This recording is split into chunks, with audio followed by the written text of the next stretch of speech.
illallah wahdahu la syarika lah wa asyhadu anna Muhammadan abduhu wa rasuluhu la nabiyya ba'dah.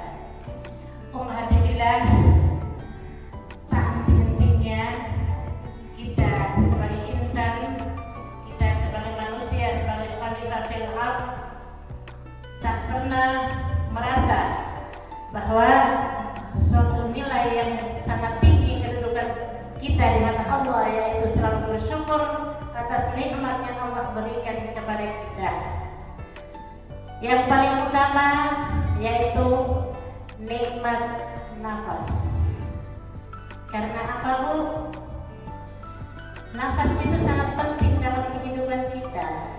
Kalau kita tidak merasa bersyukur atas nikmat nafas tersebut, satu saat Allah kalau sudah mengambil nafasnya, maka tak ada gunanya diri kita. Dan tak lupa pula kita selaku hamba yang merasa diri beriman kepada Allah Subhanahu wa Ta'ala, ma'asyiral muslimin wal muslimat rahimakumullah. Di sini saya sempat diskusi dengan ibu dosen.